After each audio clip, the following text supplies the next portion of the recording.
Et c'est notre interview hebdomadaire sur la campagne présidentielle américaine avec, comme chaque lundi, Sébastien Lévy, notre correspondant aux États-Unis, mais qui est avec nous à Paris cette semaine. Bonjour Sébastien. Bonjour Ilana. Et ravi de vous accueillir effectivement dans nos beaux studios de Radio J. Alors les Juifs seront en partie responsables si Donald Trump perd les élections. C'est mot pour mot ce qu'a dit le candidat républicain à la Maison-Blanche jeudi dernier lors de son discours au sommet national du Conseil israélo-américain à Washington.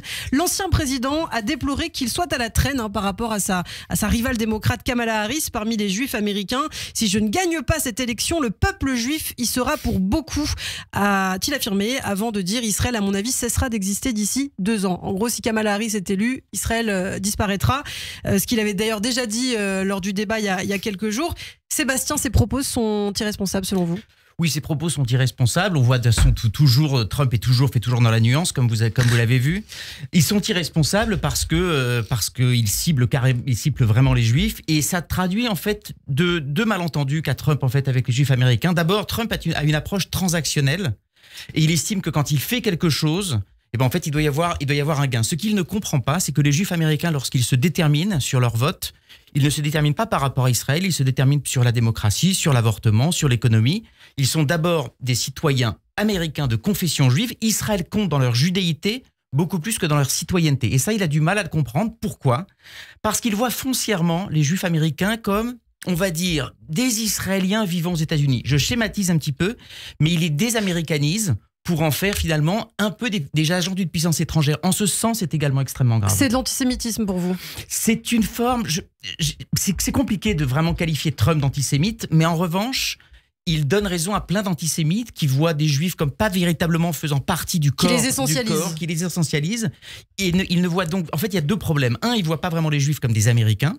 Puis la deuxième chose, c'est qu'il charrie les fameux clichés sur les Juifs, notamment comme la déloyauté, ce qui est extrêmement grave, notamment pour une toute petite partie de sa cible électorale, qui a vraiment des préjugés antisémites extrêmement forts. Et puis, avec ses propos, il menace demain les Juifs de violence. Si jamais il devait perdre les élections, on peut tout à fait imaginer quelqu'un de fou dans son électorat qui demain irait poser une bombe dans une synagogue. Et Trump, en fait, en charriant ou en tout cas en retweetant des clichés sur les Juifs qui favoriseraient l'immigration, a déclenché en fait la furie d'un de ses fans qui est allé ouvrir le feu sur une synagogue. Donc un attentat pourrait être une conséquence de ce genre de discours. En tous les cas, aujourd'hui, il y a une énorme inquiétude au sein des Juifs américains. Et comme l'a dit Eva Soto dans le journal, ça n'est pas uniquement les Juifs démocrates qui se sont élevés contre ces propos. L'ADL, qui est vraiment l'équivalent de la LICRA, qui est assez neutre, qui n'est pas véritablement ni démocrate ni républicaine, mais a vraiment été en pointe.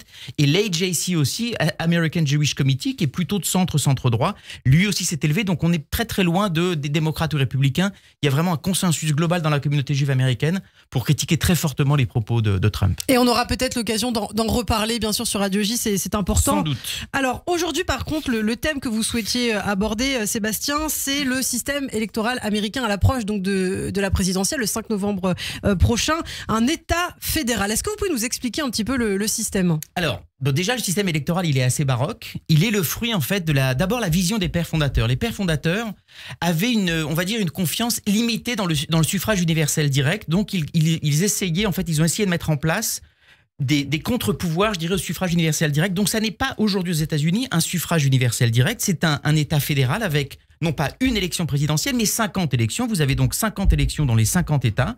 Chaque État envoie ce qu'on appelle des grands électeurs, et ces grands électeurs, il vous en faut 270 pour être élu. Donc ça n'est pas un homme, une voix, c'est un homme qui va vers une voix, vers un État, et qui ensuite élit. Alors c'est évidemment une démocratie, il n'y a pas de doute, mais ça n'est pas un suffrage universel direct.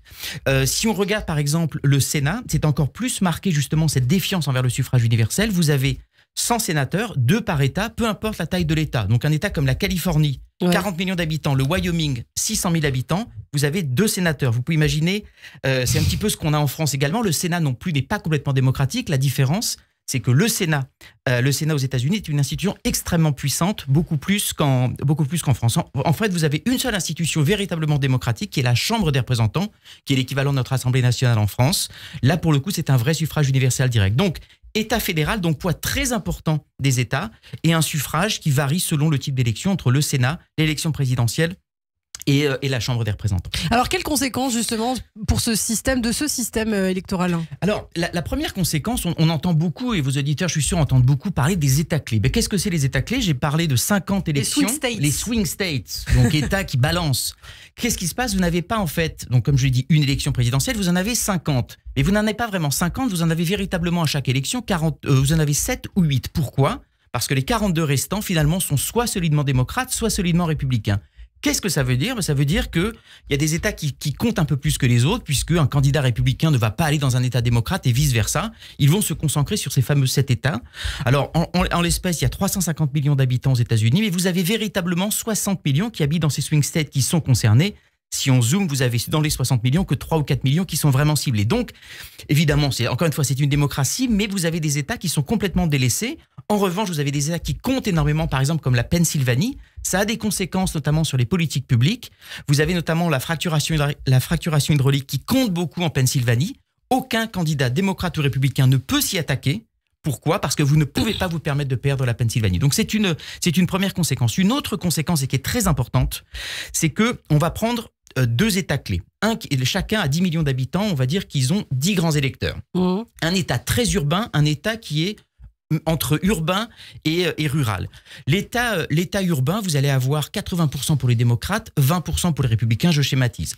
L'État qui est mixte, vous allez avoir 60% pour les républicains, 40% pour les démocrates. Ça veut dire que pour remporter 10 grands électeurs, vous allez avoir 8 millions dans un État, 6 millions dans l'autre. Ça explique pourquoi, en 2000 et en 2016, vous avez eu les républicains qui ont perdu le vote populaire au niveau des États-Unis. En revanche, ils ont gagné au niveau des grands électeurs. Donc, vous pouvez avoir donc cette différence-là. Et je dirais cette dilution du poids des villes, il est encore plus important pour le Sénat. Pourquoi? Pour les raisons que je vous ai dites. Parce que vous avez des États ruraux qui sont très, très peu peuplés, avec peu de villes, mais qui pèsent autant qu'un État très urbain comme la Californie ou New York. Donc, vous avez cette différence. Et j'ajoute une dernière chose qui est liée en fait au fait que vous pouvez gagner le suffrage populaire sans gagner la présidentielle.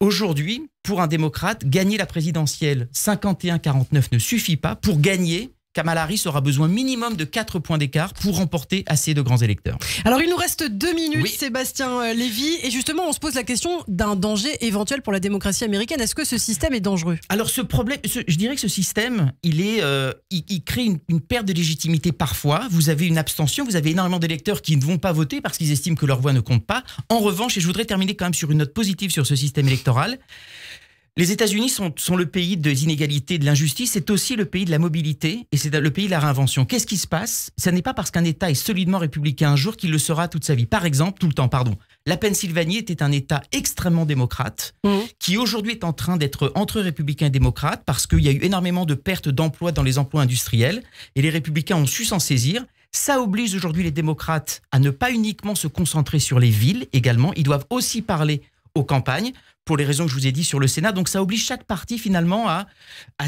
changer un petit peu ses angles pour être capable d'aller vers une clientèle électorale qui n'est pas nécessairement la leur. Donc encore une fois, c'est un pays qui est inégalitaire et injuste, mais qui se réinvente en permanence.